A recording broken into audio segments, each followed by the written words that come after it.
Bonjour, alors aujourd'hui un exercice ludique qui est très étagé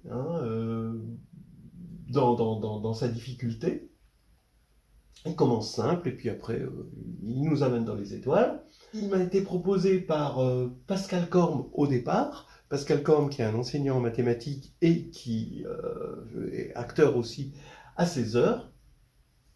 Je l'ai remis au goût du jour avec 2023, comme vous pouvez voir ici, parce que j'ai croisé mon collègue Ulysse, qui m'a dit cette année, qu'est-ce que tu fais sur 2023 J'ai dit, ben, j'ai rien trouvé vraiment d'intéressant à dire, alors j'ai mis 2023 et je le salue en passant. Alors, quelle est la suite que vous voyez ici? Alors, on part de 2023, donc 2, 0, 2, 3, voilà les 4 premiers éléments de la suite, et ensuite, on va additionner les nombres qui sont ici et regarder juste le chiffre des unités. D'accord? Donc vous voyez ici, vous avez 7, et là ensuite vous faites pareil, et là vous allez avoir 12, mais vous gardez que le 2. D'accord? Les unités. Et ensuite, 5, là vous allez avoir 12, 14, donc vous gardez le 4, etc. Vous allez avoir 6, 9, 1, 0, 6, 6, 3, 5, etc. etc. Et bon, ça continue, encore et encore. Alors, donc, les questions sont les suivantes. Petite, trouvera-t-on dans la suite la sous-suite 1, 7, 8, 9? Bonne question. Deuxièmement, la suite ici est-elle périodique? Est-ce qu'à un moment... Voilà. Si oui, troisièmement, quelle est sa période? Et quatrièmement, trouvera-t-on dans la suite la sous-suite 4, 6, 0, 1? Voilà. Donc on peut commencer à réfléchir dessus. Donc, juste quelques petites indications. Ceci peut se faire, je dirais, en collège avec des élèves suffisamment motivés. Pascal Corme avait donné ça à ses élèves, d'après ce que j'ai compris. La suite est-elle périodique? Ça demande quand même, on commence à être au niveau licence, parce que ça demande de la théorie des groupes finie. Troisièmement, quelle est sa période? Alors là, on commence à être dans du master, parce que ça va demander des corps finis, de travailler sur des corps finis. Quatrièmement, trouvera-t-on dans la suite la sous-suite 4601? Bon, c'est un épilogue. Bon, c'est juste, c'est juste pour terminer bien sur une note positive, on va dire. Voilà. Ok. Donc vous pouvez commencer à regarder cet exercice, au moins la première question qui, je vous dis, peut se faire à un niveau assez simple. Bon, on va commencer la solution et on va commencer par une formule générale. Vous voyez bien qu'on a une suite récurrente qui est à valeur dans z sur 10z et on peut l'écrire un plus 4 égale un plus 3 plus un plus 2 plus un plus 1 plus un. Voilà, donc ça veut dire que lui, c'est la somme. Par exemple, ici je l'appelle U4, c'est U0 plus U1 plus U2 plus U3, mais dans Z sur 10. Bien. Donc ça fait penser à la suite de Fibonacci qui aurait été plutôt quelque chose comme ceci, mais là c'est une généralisation, ça fait pas de mal. Bien, alors ce que je dis c'est que ici on peut l'expliquer à des gens qui ont juste une notion de parité et qui ont compris que la parité était compatible, en quelque sorte, avec l'addition des entiers. C'est-à-dire que quand on va regarder ici, on va avoir un pair plus un pair plus un pair plus un impair, donc ça devrait faire un impair. Puis ensuite, ici, ça devrait faire un pair, etc. etc. Donc, ça, c'est quelque chose qu'on peut expliquer à quelqu'un d'assez débutant en mathématiques. La parité est une notion quand même qu'on voit assez tôt. Mais ici, dans le contexte de z sur 10z, si vous voulez, ça se voit parce qu'on sait que la parité, c'est dans l'unité. On voit tout de suite la parité dans l'unité. Et l'unité est la seule information qu'on a de la somme. Quand on va un petit peu plus loin dans les mathématiques, on voit que cette histoire de parité qui se voit dans l'unité est tout simplement z sur 10z qui donne z sur 2z. Effectivement, la parité, c'est une application qui va de z dans z sur 2z, c'est une surjection canonique qu'on connaît tous, et comme 10z est contenu dans 2z, eh bien, il y a passage au quotient, et on a une application de z sur 10z dans z sur 2z, et c'est cette application en fait qu'on utilise. Mais évidemment, on n'a pas ce genre de considération au collège, on peut tout de même parler de parité, voilà. Donc la parité, on voit que ça fait 0, 0, 0, 1, 1, 0, 0, 0, 1, 1, puis 0, 0, 0, 1, 1, 0, 0, 0, 1, 1, voilà, donc, bah oui, de toute façon,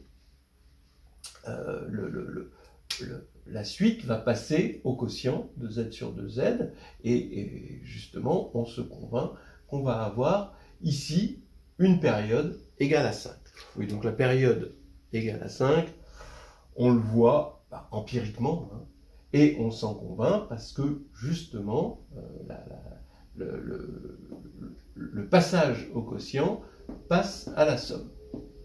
Donc on est bien en train de refaire le même genre de suite, mais au niveau des parités.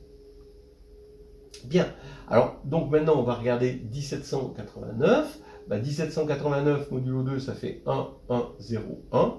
Et bien 1, 1 ne peut se trouver que là. Ensuite il y a bien un 0, mais ensuite il n'y a pas un 1. Donc on oublie, 1789 ne sera jamais dans une sous-suite de cette suite-là. Voilà. Donc là maintenant, on voit qu'il y a un petit jeu, c'est qu'il va y avoir des sous-suites à 4 éléments qui vont faire partie de cette suite et d'autres non. Donc là, c'était non et il est possible à la fin que lui, ce sera oui. Histoire d'avoir un happy ending. Alors maintenant, deuxièmement, la suite est-elle périodique? Alors j'affirme que oui. Et on va voir pourquoi. Au bout d'un moment, on a l'habitude, avec ces suites récurrentes, de traiter ça avec des matrices compagnons. Alors, regardez, c'est simple, vous n'avez même pas besoin de savoir ce que c'est qu'une matrice compagnon pour voir ça. Vous avez UN plus 1, UN plus 2, UN plus 3. Donc ça, c'est un quadruplé de Z sur 10Z, que je vais appeler grand UN. Et je regarde la matrice A comme ceci, hein, c'est la matrice compagnon du polynôme, je vais l'écrire quand même, alors donc x4 moins x3 moins x2 moins x moins 1. En fait, voilà cette matrice, hein, de toute façon, et on voit cette matrice dans M4 de Z sur 10Z. Donc c'est une matrice carrée à coefficient dans un anneau. Bien. Et l'anneau, c'est Z sur 10Z. Donc vous allez vérifier que cette relation de récurrence revient à dire que grand UN plus 1 est égal à grand UN. Parce que ça donnera que UN plus 1 égale UN plus 1 avec le décalage, UN plus 2 égale UN plus 2, UN plus 3 égale UN plus 3, et UN plus 4 égale ça. Ce sera vu avec cette dernière ligne. Bien, donc ça, c'est assez clair. Maintenant, je veux regarder le déterminant de A. Le déterminant de A, vous voyez, vous développez par rapport, par exemple, à cette colonne, et donc ici, vous allez avoir moins 1 fois ce déterminant-là, et ce déterminant-là, c'est 1, donc le déterminant, on voit tout de suite que ça fait moins 1. On sait calculer un déterminant dans un anneau, et on sait aussi que dans un anneau, si le déterminant est inversible de l'anneau, ce qui est le cas parce que moins 1 est inversible dans Z sur 10Z, eh bien, la matrice est elle-même inversible, puisque l'inverse de cette matrice, ce sera 1 sur le déterminant, donc moins 1, fois la transposée de la comatrice. Donc la transposée de la comatrice va rester dans Z sur 10Z, ça se calcule dans un anneau. Bien, alors, donc ça veut dire que, comme le déterminant est inversible, la matrice est inversible, elle est dans GL4 de z sur 10z. Donc GL4 de z sur 10z, c'est le groupe donc, des matrices de taille 4 sur z sur 10z, dont l'inverse, qui sont inversibles, dont l'inverse est dans encore une matrice dans z sur 10z. Donc ça, vous voyez bien que c'est un groupe, il n'y a pas de souci. Maintenant, c'est un groupe fini, bien sûr, évidemment. Hein. De toute façon, M4, déjà, les matrices sur Z sur 10Z, ça forme un ensemble fini. Donc ça, c'est un groupe fini. Donc on a Lagrange qui nous dit qu'il existe un M, c'est M l'ordre de A, tel que AM égale IN. Donc ici, par récurrence, on obtient que UN plus M égale AM UN, et donc, comme AM égale l'identité, ça fait UN. Donc à la question, la suite est-elle périodique? Ben oui, hein, ça va être, même, on peut le dire, un diviseur de M. En tout cas, M est une période, on ne sait pas encore si c'est la plus petite. Donc maintenant, question, quelle est sa période? Donc là, ça va être un petit peu plus dur. On se ramène évidemment à chercher la période de A, donc faire de la réduction, mais sur Z sur 10Z, la réduction n'est pas à l'aise. Donc on va utiliser quoi? Forcément, la réduction sur Z sur 2Z et sur, comme on a fait ici finalement, hein, et sur Z sur 5Z. C'est pour ça que c'est un Fibonacci chinois. Voilà, ok. Alors, on arrive à la délicate question 3 de la période. Et vous allez voir que là, on va changer de rythme. D'abord, on a cette matrice A qui contrôle à peu près la période. Et on va commencer par regarder quel est l'ordre de A. Même si ce n'est pas ça qui va nous donner la période, parce que A agit hein, sur le vecteur U hein, qu'on a créé. Donc il y a aussi évidemment le vecteur U. Imaginons que le vecteur U soit nul. Vous voyez bien que la période de A va pas vraiment influencer. La période sera 1. Bon. Alors, on va regarder cette période de A dans un premier temps. Et on va regarder son polynôme caractéristique pour voir quel est l'ordre des valeurs propres. Bien. Alors, qui a, ici, c'est, si la matrice, c'est ceci, soit alors vous reconnaissez une matrice compagnon, et dans ce cas-là, vous savez que le polynôme caractéristique d'une matrice compagnon, c'est ici, c'est x4 moins 1, x3 moins 1, x2 moins 1, x moins 1, hein, d'accord, dans ce sens-là, hein, c'est cette matrice compagnon, soit alors vous ne le savez pas, puis vous le calculez. Bref, le polynôme caractéristique, c'est bien ça. Alors maintenant, comme on est dans Z sur 10Z, hein, on marche un peu sur des œufs, vaut mieux regarder la période sur des corps, hein, où on a des théorèmes, parce que on va récupérer un groupe multiplicatif et sur lequel il y aura Lagrange. Bon. Alors, A2, ici, a pour polynôme caractéristique, donc je regarde A modulo 2 maintenant, bon, ce qui ne change pas tellement, parce que c'était que des 0 et des 1. A pour polynôme caractéristique, cette fois-ci, qui égale x4, le moins modulo 2, c'est plus, donc je peux mettre plus, et là, c'est sympa parce que je reconnais hein, le polynôme qu'on appelle cinquième polynôme cyclotomique, phi5, et en fait, c'est juste x5 moins 1 sur x moins 1. La formule de la série géométrique. Bien. Alors, oui, alors ça va nous aider, parce que ça veut dire quoi? Ça veut dire que les racines du polynôme caractéristique modulo 2, eh bien, ce sont les racines de x5 moins 1, sauf 1. D'accord? Éventuellement. Alors, est-ce que 1 est racine multiple, déjà? Donc, c'est-à-dire, est-ce que 1 est encore racine de ce truc-là? Non. x5 moins 1 n'a que des racines simples. D'accord? Alors, quand je dis sur F2, je veux parler, en fait, d'une extension hein, de F2. Voilà. Donc maintenant, parce qu'il va falloir chercher ces racines, hein, a priori, dans des extensions qui vont rester de caractéristique 2.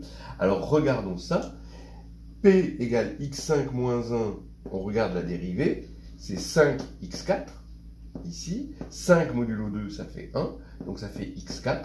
Donc vous voyez bien qu'il n'y a pas de racine commune entre P' et P. Donc P n'a que des racines simples, mais attention, il faut aller chercher ça assez loin. Donc a priori, où est-ce qu'il faut aller chercher ça? Bah, au moins dans F16, hein, puisque ça c'est le degré 4, et donc on a F sur 2 puissance 4. Bien. Donc, bref, dans une extension, A2, indice 2, hein, est diagonalisable. Diagonalisable, ça veut dire que si je veux connaître l'ordre de A, bah, ça revient à chercher l'ordre des valeurs propres, ici, des 4 valeurs propres. Donc je vais prendre une valeur propre. Bon, elles vont en fait avoir toutes le même ordre. Et l'ordre, forcément, c'est 5. Pourquoi? Bah parce que alpha 5 est égal à 1. Très bien. Ça, c'est clair, après ça. Et du coup, l'ordre de alpha, comme 5 est premier, c'est soit 1, soit 5. Voilà. Mais si c'était 1, ça voudrait dire que alpha égale 1. Donc, comme alpha est différent de 1, entre autres parce que toutes les racines sont simples, donc 1 ne peut pas être racine multiple. Une fois qu'on a enlevé la racine 1, enfin, il reste des racines que différentes de 1, eh bien, toutes les racines qui vont être ici sont d'ordre 5. Ce qui va faire que la matrice A indice 2 est d'ordre 5. Voilà. Donc maintenant, par le lemme chinois, il reste à comprendre l'ordre de A modulo 5, parce que le lemme chinois permet, à partir du modulo 2 et du modulo 5, de retrouver le modulo 10, et on fera le PPCM de l'ordre de A modulo 2 et de l'ordre de A modulo 5 pour obtenir l'ordre de A modulo 10. Maintenant, le plus dur est à venir, parce que là, modulo 5, ça va être un petit peu plus compliqué à calculer, et on ne va pas tomber directement sur un joli polynôme cyclotomique. Alors là, ça devient un petit peu plus dur. On regarde A maintenant, modulo 5.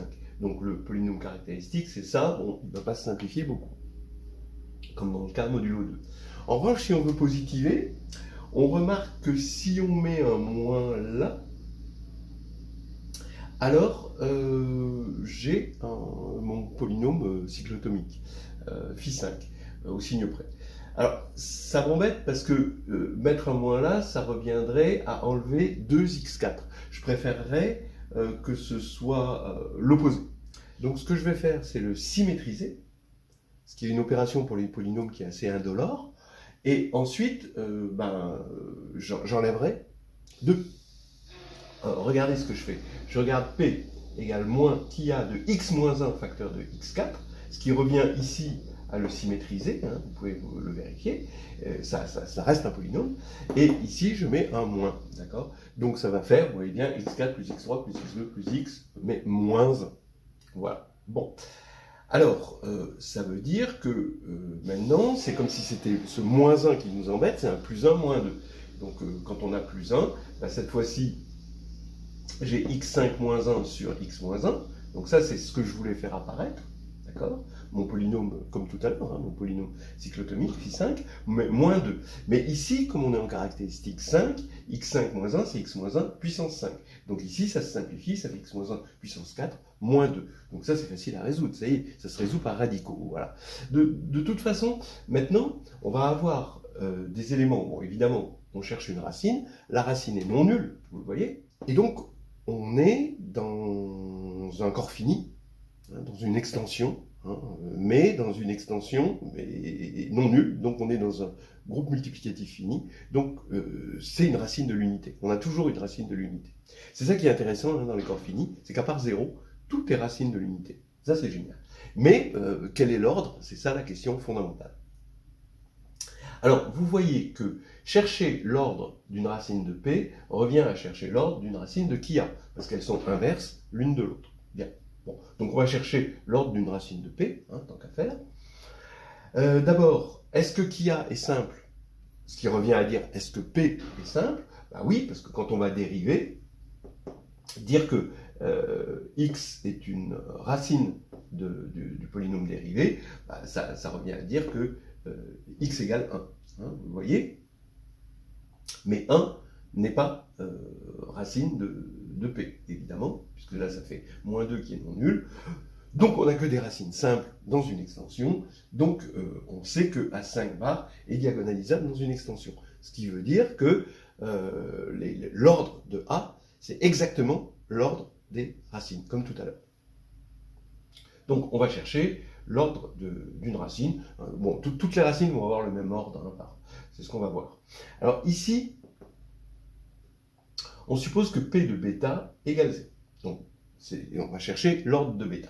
Mais bêta, c'est égal à 1 plus alpha, ou alpha à puissance 4 égale 2, si je résous cette équation. Bon. Donc maintenant, c'est facile de calculer l'ordre de alpha. Et on peut remarquer que bêta n'appartient pas à F25, c'est-à-dire l'extension qui est de degré 2 au-dessus de F5, et ben, bêta n'y appartient pas, parce que s'il y appartenait, alpha y appartiendrait. Donc on aurait alpha puissance 24 qui serait égal à 1, d'accord, Lagrange, et alpha puissance 24, donc ça fait 2 puissance 6, évidemment, et 2 puissance 6, ben, ça fait 64, modulo 5, ça fait moins 1, donc non. Donc alpha n'est pas dans F25, bêta n'est pas dans F25, ce qui va faire que, d'après un théorème connu sur les extensions, eh bien, le polynôme ici, qui est de degré 4, comme il n'a pas de racine dans une extension de degré 2, d'accord, et ça veut dire dans toute extension de degré 2, puisque il n'y a qu'une seule extension de degré 2, hein, de F5, c'est F25, donc ça veut dire que ce polynôme est irréductible. Donc maintenant, bêta est de façon irrémédiable dans F625, étoile évidemment, bêta est non nul, donc on sait que son ordre divise 624. Donc on va chercher parmi les diviseurs de 624. C'est 3 fois 13 fois 16. Vous pouvez le vérifier. Alors on va commencer par regarder bêta puissance 26, hein, c'est-à-dire 2 fois 13. Bon, alors ici ça va faire 1 plus alpha. Donc bêta c'est 1 plus alpha, donc ça fait 1 plus alpha puissance 25 fois 1 plus alpha. Hein, 26 c'est 25 plus 1. Pourquoi j'ai pris ce 25? Parce que maintenant j'ai le Frobenius, donc ici je vais pouvoir mettre le 25 ici à l'intérieur, ça fait 1 plus, on est en caractéristique 5, donc 1 plus alpha puissance 25, facteur de 1 plus alpha. Alpha puissance 25, d'après ça c'est moins alpha, et donc ça nous fait 1 moins alpha 2.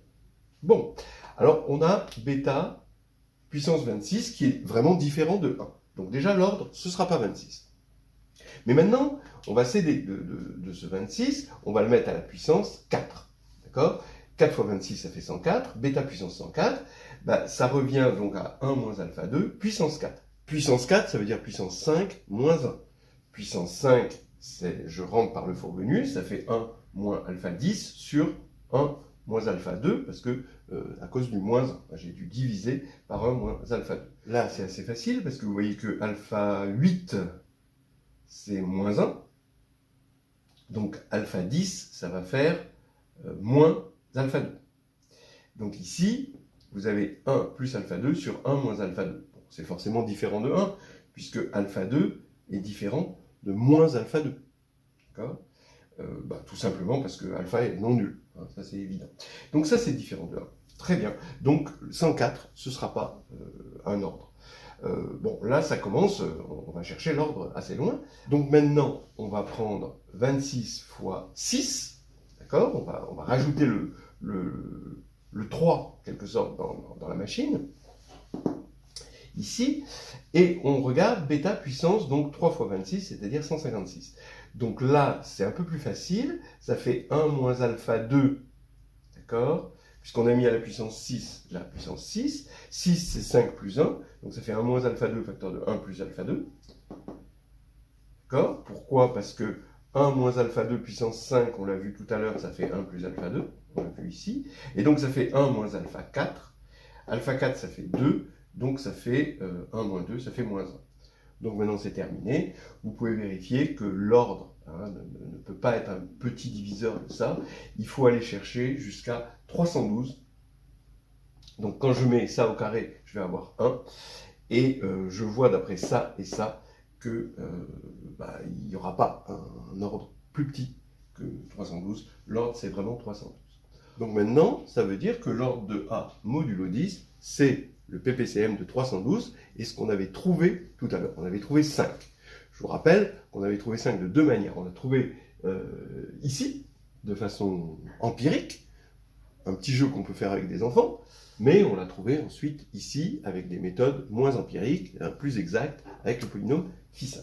Voilà. Donc, PPCM de 312 et 5, 312 et 5 sont premiers entre eux, donc ça va faire 5 fois 312, donc 1560, ça va être la période de A.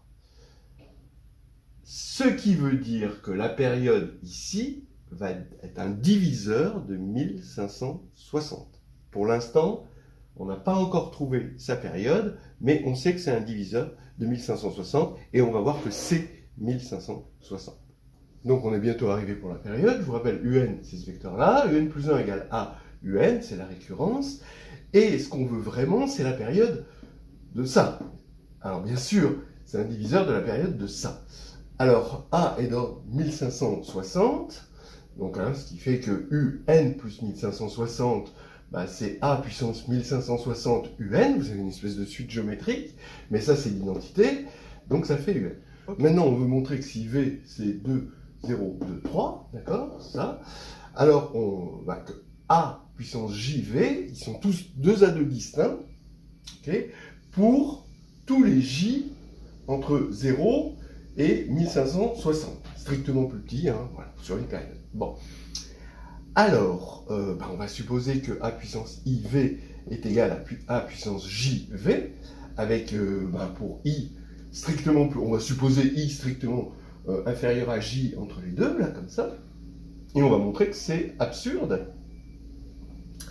On va regarder ça modulo 5 et modulo 2. Regardons-le modulo 5.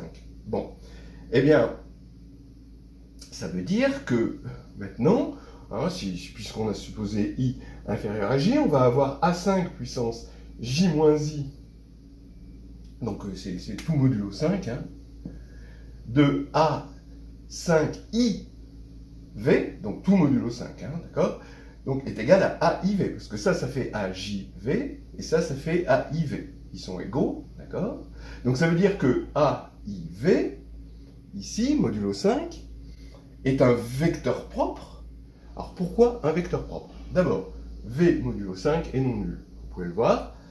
Maintenant, lui est inversible modulo 5, puisqu'on a vu que ses valeurs propres étaient non nulles, d'accord. Donc ça veut dire que ça, c'est non nul. Hein. On a multiplié un non nul par une matrice inversible, donc ça, c'est non nul, et donc ça, c'est bien un vecteur propre. Donc 1 est valeur propre. Mais si 1 est valeur propre, donc ça veut dire que 1 est égal à un bêta puissance J-I. Mais ça, c'est possible que si J-I est multiple de 312, d'après ce qu'on a vu tout à l'heure. Bon, donc J-I est multiple de 312, et maintenant on fait pareil avec 2, c'est-à-dire qu'on va juste constater que V modulo 2 est non nul, et le reste est exactement pareil, ça va nous faire que J-I est un multiple de 5. D'accord? Donc c'est de même, hein, vraiment. Donc ça veut dire que J-I est un multiple de 1560, mais c'est pas possible puisque I et J étaient pris entre les deux, comme ceci. Donc la période est bien 1560. Donc quand vous allez dérouler tout ça, vous allez avoir au bout du 1560e terme, eh bien une boucle qui va se faire. On va retrouver 2, 0, 2, 3. Bon, donc maintenant il nous reste la question 4. Trouvera-t-on dans la suite, la sous-suite 4601? On va se rassurer, on va montrer que c'est possible. Et bon, c'est juste un petit épilogue, histoire de redescendre en douceur. Alors, allons-y. Est-ce que 4601 va se retrouver dans cette suite? Bon, il y a un petit truc bébête, c'est que on le regarde modulo 2, ça fait bien sûr 0, 0, 0, 1. Voilà. Donc maintenant, on se pose la question, est-ce que modulo 5, on a 4, 1, 0, 1? Alors, oui, on l'a, on va pas faire les 312. Il se trouve que le truc, c'est qu'on le retrouve ici, modulo 5. Hein, quand on regarde ça, modulo 5, on le retrouve ici. Ok. Donc ça veut dire quoi? Il y a quand même un truc non trivial dans cette question. C'est que on a ici lui que l'on retrouve, lui que l'on retrouve aussi, modulo 5, mais pas au même rang. Donc il faut réajuster pour que ça se retrouve au même rang. Alors regardons, étant donné que cette suite a une période 5, ça veut dire qu'on va avoir ici U5K, pour tout cas, qui est égal à 0, puis ensuite 5k plus 1, 0, 0, 1. Là, c'est au 8e terme. Donc là, c'est le terme 0, 1, 2, 3, 4, 5, 6, 7, 8. Au 8e terme. Comme la suite ici est de période 312, on va avoir U indice 8 plus 312L, etc., etc. Bon, et on va avoir 4, 1, 0, 1. Et il faudrait que 5K soit égal à 8 plus 312L pour réajuster et qu'il se retrouve exactement au même endroit. Voilà. Alors donc ça, vous vous doutez que ça se fait avec des identités de Bezout.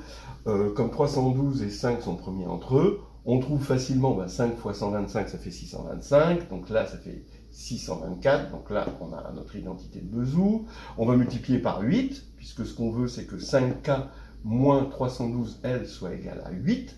D'accord? C'est exactement ça. Donc voici K, un K possible et un L possible. Ça nous fait ici 5000 moins 4992 égale 8. Donc à 5000, ce sera bon. Mais bien sûr, voilà, 5000 pour 5K égale 5K égale 5000, c'est-à-dire K égale 1000, ce sera bon. On va en trouver un mieux quand même. Hein.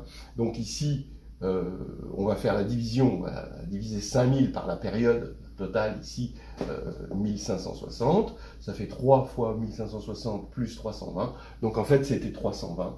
Donc vous voyez ici, 320, ça veut dire que L est égal à 1. Et là, ça fait 64 ici pour K. Effectivement, on a U320, donc ici, qui est un multiple de 5, qui est égal à U indice 312 plus 8, ici. Donc à 320, on va retrouver 7600. Voilà. Et c'est terminé. J'espère que ça vous a plu, autant qu'à moi.